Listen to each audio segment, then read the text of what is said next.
ഇവാഞ്ചലിയും അനുദിന സുവിശേഷ വിചിന്തനം. ഈശോ മിശിഹായിക്ക് സ്തുതിയായിരിക്കട്ടെ.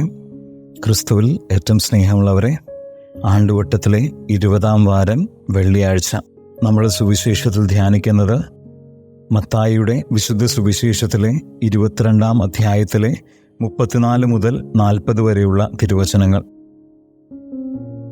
സ്നേഹത്തിൻ്റെ കൽപ്പനയെക്കുറിച്ച് കർത്താവ് പറഞ്ഞു വയ്ക്കുന്ന ഭാഗം: നിങ്ങൾ ദൈവത്തെ സ്നേഹിക്കുക, അതുപോലെ തന്നെ നിങ്ങളുടെ അയൽക്കാരനെ സ്നേഹിക്കുക. സുവിശേഷം വളരെ മനോഹരമാണ്. ഒരിച്ചിരി പോലും സ്നേഹമില്ലാതെ കർത്താവിനെ എങ്ങനെയെങ്കിലും വാക്കുമുട്ടിക്കണം എന്ന് വിചാരിച്ചുകൊണ്ട് മുന്നോട്ട് വരുന്ന സദുക്കായരോടും ഫരിസേയരോടൊക്കെ കർത്താവ് പറഞ്ഞു വയ്ക്കുന്നു, നിങ്ങൾ ദൈവത്തെ പൂർണ്ണ ഹൃദയത്തോടുകൂടെയും പൂർണ്ണ മനസ്സോടുകൂടെയും പൂർണ്ണ ആത്മാവോടുകൂടെയും സ്നേഹിക്കുക, അതുപോലെ തന്നെ തുല്യമായി തന്നെ നിങ്ങളുടെ അയൽക്കാരനെ സ്നേഹിക്കുക. നമ്മൾ പലപ്പോഴും ഈ ഒരു വചനഭാഗം വളരെ നോർമലായിട്ടാണ് കാണുന്നത്. പക്ഷേ എനിക്ക് തോന്നുന്നു വളരെ കൃത്യമായിട്ടും കർത്താവ് പറഞ്ഞു വയ്ക്കുന്ന ഒരു വലിയൊരു അർത്ഥത്തിൻ്റെ ഒരു തലമുണ്ട് ഇതിനകത്ത്.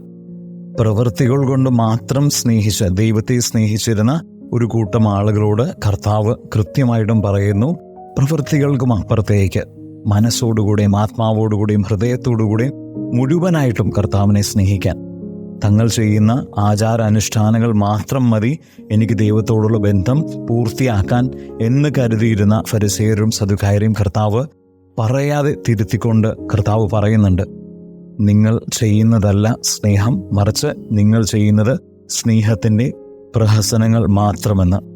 ഇന്ന് ഈ വചനത്തെക്കുറിച്ച് ധ്യാനിക്കുമ്പോൾ 2 കാര്യങ്ങളെക്കുറിച്ച് നമുക്കും ചിന്തിക്കാം. എനിക്ക് ദൈവത്തോടുള്ള സ്നേഹം എപ്രകാരമാണ്? പലപ്പോഴും ദൈവം നമുക്ക് മറ്റേതോ ഒരു തട്ടിൽ നിൽക്കുന്ന എല്ലാ കാര്യങ്ങളെയും നോക്കിക്കാണുന്ന ഒരു സംഭവമായിട്ട് മാത്രമാണ് നമ്മൾ ദൈവത്തെ കാണുന്നത്. ഞാൻ പ്രാർത്ഥനകളൊക്കെ ആ മുകളിലിരിക്കുന്ന ദൈവത്തിലേക്ക് എത്തിക്കുന്നു, എനിക്ക് അനുഗ്രഹങ്ങൾ മുകളിൽ നിന്നും താഴോട്ട് കിട്ടുന്നു എന്നൊക്കെയുള്ളൊരു ചിന്ത. കർത്താവ് ഇന്ന് അത് മാറ്റാനാണ് നമ്മളോട് ആവശ്യപ്പെടുന്നത്. ഒരു വളരെ പേഴ്സണലായിട്ടുള്ള ഒരു ദൈവം എനിക്കുണ്ട് എന്ന ബോധ്യമാണ് കർത്താവ് നമുക്ക് ഓരോരുത്തർക്കുമായിട്ട് നൽകുന്നത്. കർത്താവ് നമ്മളോട് ആവശ്യപ്പെടുന്നത് അത് തന്നെയാണ്. നമ്മളുടെ ഈ അനുഷ്ഠാനങ്ങൾക്കും അപ്പുറത്തേക്ക് കർത്താവിനോടുള്ളൊരു സ്നേഹബന്ധം. ഞാൻ ഇത് ഓരോ കാര്യം ചെയ്യുമ്പോഴും യാന്ത്രികമായിട്ട് ചെയ്യുന്നതിനും അപ്പുറത്തേക്ക് കർത്താവിനോടുള്ള സ്നേഹത്തെ പ്രതി എന്നെക്കൊണ്ട് ചെയ്യാൻ സാധിക്കുന്നുണ്ടോ എന്ന് ചിന്തിക്കുന്നത് നല്ലതായിരിക്കും.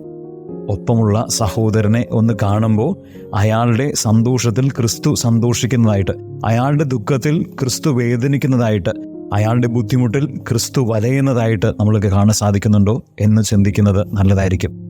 ഇന്ന് കർത്താവ് നമ്മളോട് പറയുന്നു, ഏറ്റവും പ്രധാനപ്പെട്ട കൽപ്പന സ്നേഹത്തിൻ്റെ കൽപ്പനയാണ്. ദൈവത്തെയും അയൽക്കാരനെയും സ്നേഹിക്കാൻ. ഇന്ന് നമുക്ക് പ്രാർത്ഥിക്കാം, ദൈവമേ, ഞങ്ങളുടെ ജീവിതത്തിൽ ആത്മാർത്ഥമായിട്ട് ഈശോയെ സ്നേഹിക്കാൻ, ആത്മാർത്ഥമായിട്ട് ഞങ്ങളുടെ സഹോദരങ്ങളെ സ്നേഹിക്കാനുള്ള കൃപ ഞങ്ങൾക്ക് നൽകണമേ. ദൈവം നമ്മളെല്ലാവരെയും സമൃദ്ധമായിട്ട് അനുഗ്രഹിക്കട്ടെ.